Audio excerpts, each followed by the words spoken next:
Ladies and gentlemen of YouTube, Transformers fans everywhere, welcome back. LPS, Last Prime Speculator, here to bring you another speculation as always. Today, we're going to move forward. We're going to start speculating on Transformers 6. You guys have been asking for some speculations. Want to talk about Transformers 6? We're going to speculate about it. That's what we do in this channel.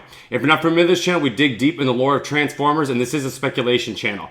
Also, if you have not seen Transformers The Last Knight, this will contain spoilers. So I highly recommend, if you haven't seen it, make sure to see it and then come back and watch this episode later. Otherwise, let's get right to it. In this episode, we're going to focus on Quintessa and the Guardian Knights. We're going to learn basically about the history, and then I'm going to basically combine the two, and we're going to speculate and try to tie it in what could happen in Transformers 6. Now, Quintessa, the main thing I want to focus on is what the Guardian Knights were referring to her as, and that was the Great Deceiver. The Great Deceiver, that is a very, very important word. Now, let's talk about Quintessa. Quintessa is a mysterious and powerful space sorceress, the self-described prime of life. She claims to have created Cybertron species and considers Cybertron to be hers to command. Then again, she also has been titled as the Great Deceiver. This is basically what we know for Quintessa. Now, she is also a female, right? She refers to herself as the creator. So let's now look at the definition of deceiver. The definition of deceiver says, of a person, cause, or someone to believe something that is not true, typically in order to gain some professional advantage, or giving a mistaken impression. That's deep, man. That is a very deep definition. And again, that's what the Guardian Knights were referring to Quintessa as. So, let's, what do we know about Quintessa? Let's just talk about Quintessa and see what we know about her, okay? Now, we know that her whole goal is to maintain the staff that was stolen from her by the Guardian Knights, and it's called the Staff of Merlin. It's a device that is great and powerful, originally owned by Quintessa to wield control over the planet Cybertron.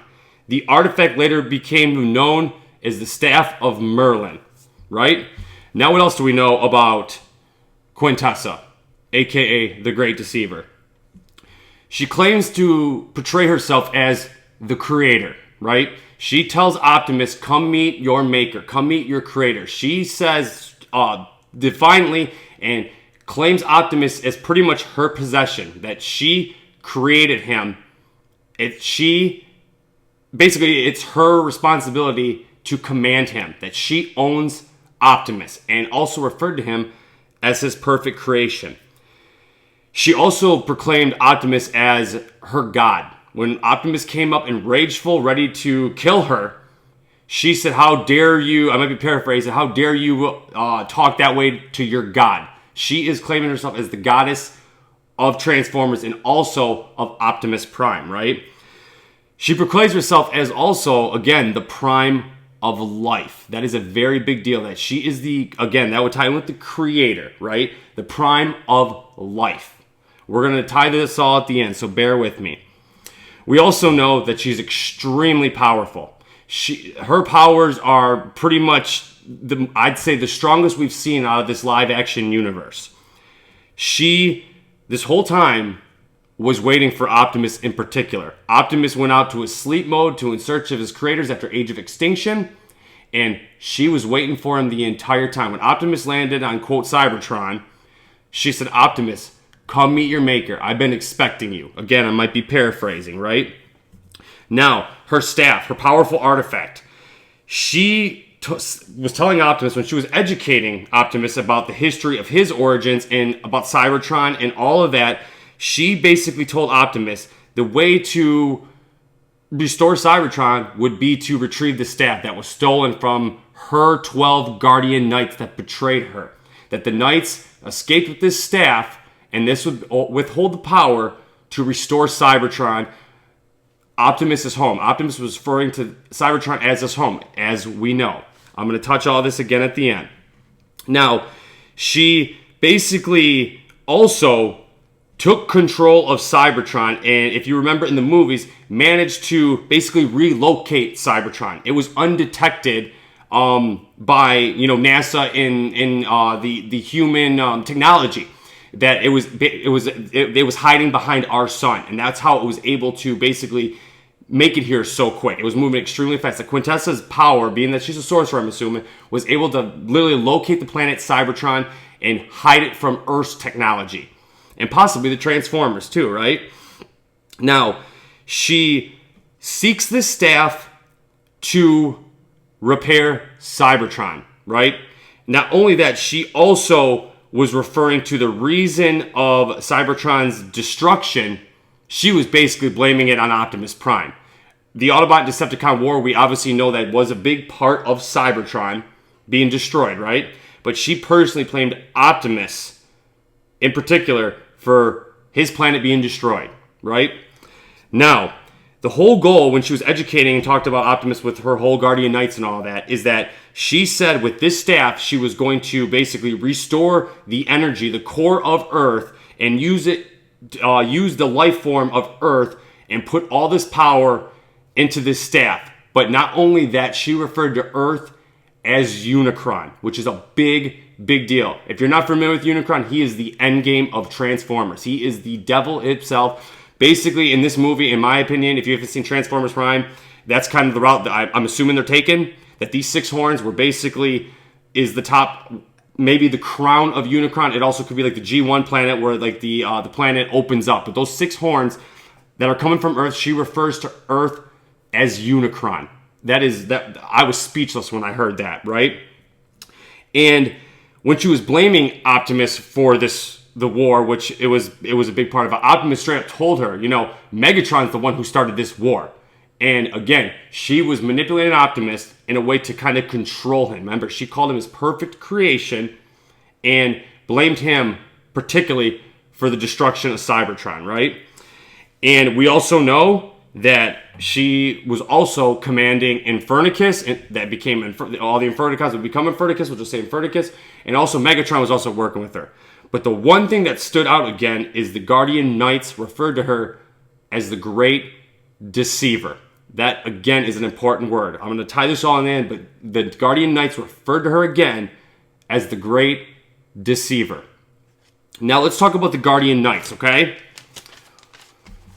The Guardian Knights, or the Knights of Icon, whatever you want to call. Now, the Guardian Knights, we're going to basically, define what the Guardian Knights are, okay? Also, I call them the Knights of Cybertron.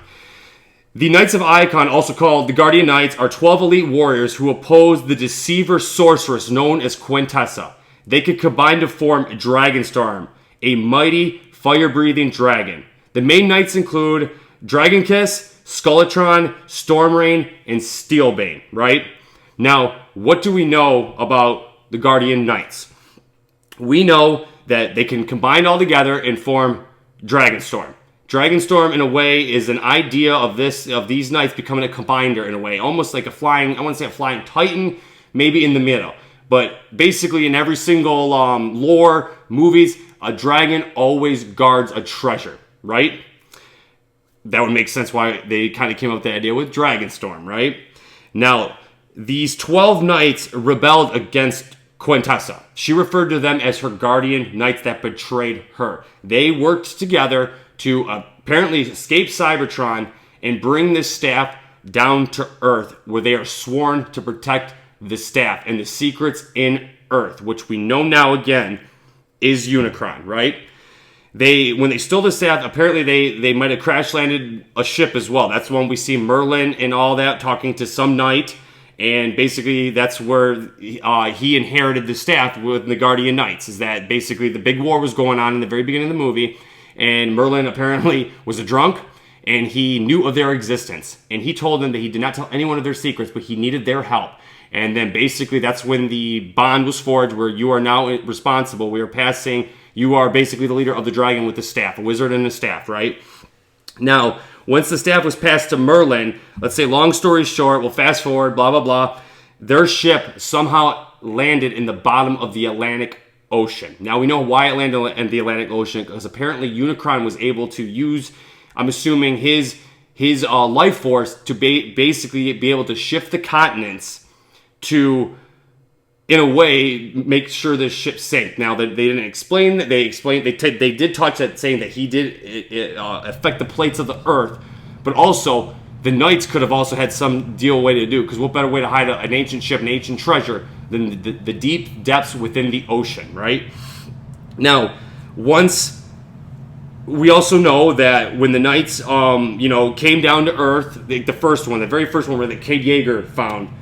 Katie was referring to, they're just falling from the sky. And Anthony Hopkins says, why do they keep coming here? They're falling from the sky, all that.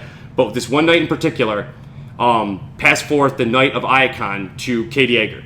And they were in search of the last knight, a one that they wanted to choose to basically, in a way, finish the bond of the knights. Basically connect the dots. The last knight was, again, chosen, not earned. Yes, it was earned, not chosen. Cade Yeager, of pure of heart, pure of soul, made him the last knight. Again, this is spoilers in the speculation channel. Now, that was the whole purpose, was to find basically Cade Yeager. And Cogman told him, one moment, you've been chosen. You've been chosen to basically withhold your destiny. And everything will all make sense at the end of this. And that's pretty much what Cade Yeager's purpose was in this, right? Now, and then we also found out that the last knight that was Cade Yeager, that icon that was passed out, turned out to be Excalibur. Okay? Now, we've kind of learned about everything. I kind of, went back and kind of refreshed your brains and everything about what's happened. Now, let's dig in and let's speculate and everything. Now, when we look at Cybertron, I want to start with Cybertron.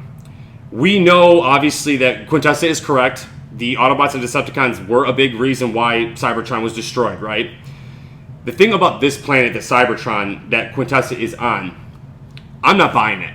I am not buying that this is actually Cybertron. Here's why. Is because we also know in Dark of the Moon, when the Battle of Chicago took place, Cybertron was being transported in a pillar. The pillars were scattered all over the world, but basically the Sentinel Prime was bringing Cybertron to Earth. We know what happened. Optimus came like a badass, destroyed all those Decepticons. Prime Rage, probably one of my favorite scenes, and he did destroy the planet Cybertron. We knew how big it was. And then once it was destroyed, the final pillar was destroyed, it went into this giant vortex thing, basically disintegrating. And half of it was gone, but only half of it showed. This Cybertron was a lot smaller, in my opinion, right? And the destruction, again, was due to Optimus destroying the pillar, or Bumblebee destroying the pillar. You know what happens. That basically half of that planet was gone. In my opinion, this planet that Quintessa is claiming to be Cybertron, I think it is extremely too small to really be Cybertron, right? Now, the name Quintessa is a very, very, it's an original name. Now, if you're not familiar with Transformers lore, this is the channel for you, but Quintessa is actually the actual home planet of the Quintessons. Now, I originally thought going into this that she was a creation, an idea of the Quintessons. I think there's still tad hints they might have combined it both, but the idea itself, we're talking that this is Cybertron. Her name is Quintessa. Quintessa, again, is the planet for the Quintessons in the G1 universe. In Continental Universe, Quintesson is the planet of the Quintessons, which actually are the creators of the Autobots and Decepticons, right? Now, when she refers to herself as the 13, as the Prime of Life, there were 13 primes. We all know the 13 primes, right? We got Liege Maximo, we got Megatronus, we've got Prima, list goes on. We know there's 13, right? Now, what is so unique about the Prime of Life is that, again, she is a female. There's only one female, and that would be Solus Prime. Solus Prime is the maker of the Transformers artifacts, the weapons, the Forge of Solus, the Star Saber. When she died off of Trickery by Liege Maximo, she became one with Cybertron and actually became the Well of Spark. She became the direct bloodline of the Transformers. And again, she's the only female. The Great Deceiver, in a way, it's a lie, right? There's only one female. Quintessa is referring to herself as the Prime of Life. Similarities, but not Solus Prime, right? Now, when the Knights referred to her as the Great Betrayer, that she betrayed Cybertron. In a way, she's a liar. She is a liar and a manipulator. We all know she manipulated Optimus and blamed him for the destruction of Cybertron. And created Nemesis Prime. She also calls her the creators. Now, Riddler, I'm going to give you a shout out on this one because he brought this to my attention too. Now that we saw in Age of Extinction, I don't know if you remember when the ships came down to Earth and dropped all the seeds everywhere, we did see a glimpse of what we thought could have been the creators. Now, all we saw was in hand, but the difference is between Quintessa's hand and this hand. In this hand of Transformers Age of Extinction, there were hints of Cybertronian, but a lot more alien, right? Where, again, that could actually be the idea of the Quintessons in that scene of the beginning of Age of Extinction. She could be maybe a goddess, a creation of that, but if you look at her hand, she's got more Cybertronian and a hint of human features, right? I don't think that there actually is a connection either at this moment either. There's more alien that those could be minions. They never really touch on it. Actually, they didn't even touch about the seed now I'm really thinking about it. But you get where I'm kind of going with that. Again, a great deceiver. Now, here's where it gets interesting. And this is kind of what led me towards the speculation, right? At the very end of the movie, we know that Quintessa turned into a human. She turned into a human. She turned into Gemma Tang and went into the desert. And again, she was referring to Earth as Unicron, right? When she basically, her whole goal was she was referring to Unicron and manipulating Optimus. She said she was going to kill Unicron and use it to basically, I'm assuming, take his core from his energy and use it in her staff to restore Cybertron. But this is where it also gets interesting, is that if she is really the creator, she wasn't referring to Cybertron as her home. She was referring to Optimus as his home, that you can restore your planet by giving me my staff back, right? That is a big deal. If she really is the creator and this is really her home, when she went around to restore her home, she was again referring it to Cybertron as his home. I think that little details like that is very, very important. Let's also talk about the Knights of Icon and the crash-landed ship. Now, it was reported to be a ship, but I'm also not buying that either, okay? If you look at this, when Merlin is going in this tunnel, in my opinion, this could be the back funnel where the smoke comes out of the ship, right? But the night ship we know they're referring to as the Autobot ship, was the ship of Lockdown, and it's the same thing. This ship in particular, where Merlin and one of the knights are talking, this, in my opinion, might not even be a ship. This looks like, in my idea, of a tunnel, kind of like a human coal mine. You know when you go through a coal mine and it's just a dark tunnel going all the way down? This looks like a Cybertronian tunnel, as in something, if you keep going deeper and deeper into Earth's core, that actually might be where Unicron is being held. That might be his dungeon. That's exactly the vibe I'm getting from that little crash-landed ship. That might be his dungeon, in a way. Now, it could be that ship that went in the Atlantic Ocean and all the continents all changed and everything and it went down there, but we don't know. We do not know if that is the exact same ship, because when it came out, it looked like a cross, and that was actually the core that they were going to use for Quintessa to use Stonehenge to, again, restore Cybertron. Now, the main thing that I was really intrigued by this part, and which made me want to do this, is I went and saw it a second time, and I obviously this time I know what happens. I'm looking for it. This is the big part where I wanted to do this speculation, is that if this staff and this artifact that, again, she needed Optimus to retrieve to restore Optimus's home planet, when he fought B and got out of his evil infection, he, at this point, became good. If you recall, Megatron came and, talked shit to Prime and called him, you're weak, that's why I'm here to finish up your job that you can't do. He took the staff and flew away. Now, if the Knights of Icon, the Knights of Cybertron, or the Guardian Knights were really in charge of protecting this staff, they can transform and become Dragonstorm. They could have flown out and chased Megatron, being that they can turn into Dragonstorm, but they didn't. They did not chase Megatron. We see it in the ship when he flies up, all the Knights are coming out of the water, and they start beating the hell out of my hero. They start beating the shit out of Optimus Prime. They didn't fly after him, though. They, they beat the hell out of Optimus. They were talking smack to him. They were basically saying, you sided with the evil betrayer known as Quintessa. Now, if this was the artifact that the Knights were sworn to protect, this was the treasure, Why, again, wouldn't they go after Megatron unless this is not the treasure they are guarding, right? The staff might not actually be the important artifact. They could literally, again, with my theory, what I just explained with the tunnel, this treasure literally could be Unicron himself. The staff could just be a 1A. Because, again, they can turn into a dragon. Why wouldn't they fly after Megatron if this was the treasure they were guarding? Now, and the other thing is that when Vivian touched the staff, Quintessa felt her presence. Quintessa has some connection also tied with the human. She has very humanoid figures as well. But the main thing also is the word, the great betrayer. Again, the definition of a great betrayer is to believe something that is not true, typically in order to gain a personal advantage.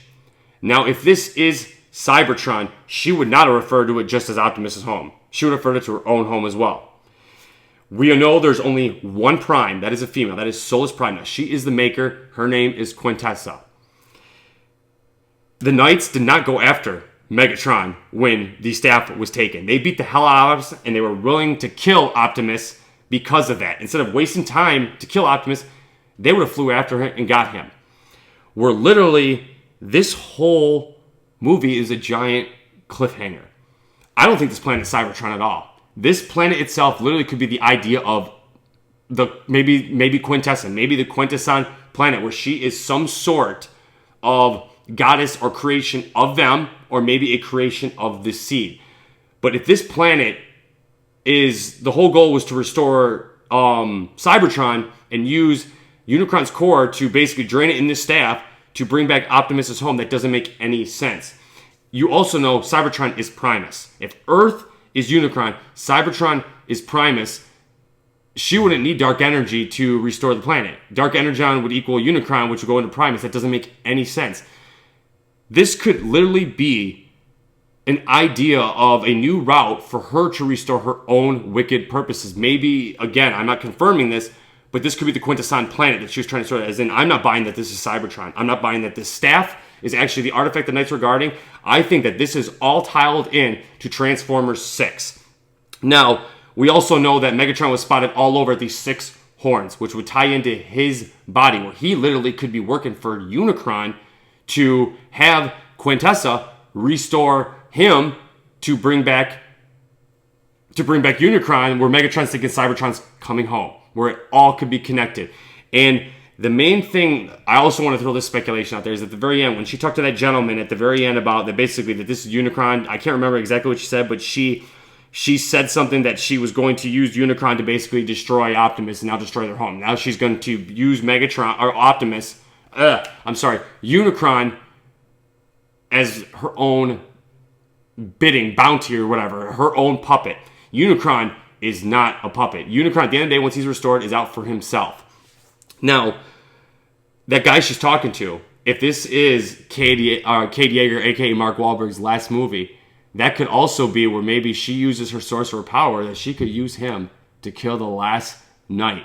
And then we would begin the origins of the Megatron and Optimus Prime story. I think Transformers 6 is leading up to Quintessa. Now that she has no control over Optimus, that she's going to use Unicron as her own bidding. At the end of the day, Unicron bows to no one. There are so many questions in this movie where this staff, this artifact, all this makes zero sense. I really think that this is a giant cliffhanger. This all tiles in to the word, the great deceiver, a liar, a manipulator, gaining her own advantage, where she might even be restoring her own power to, one, make herself the god of the universe, maybe restore the world Quintessa, or she could be working with the Quintessons. Again, Riddler, shout out. So there you guys go. That's something I really wanted to touch on. We wanted to dig a little bit into Transformers 6, but the word, the great deceiver, this staff, I'm not buying it. I'm not buying any of this, guys. So, again, if you're not familiar with this channel, we dig deep in the lore of Transformers. This is a speculation channel. To my subscribers, I love you so much. Make sure to leave the comments down below. Subscribe to this channel. Hit this like button below. If you guys got any more questions, let me know. Let me know in the comments what you think. Send me your speculations. Otherwise, guys, thank you so much for watching this. Again, so hit that subscribe button. Hit that like button. LPS, Last Prime Speculator. Peace.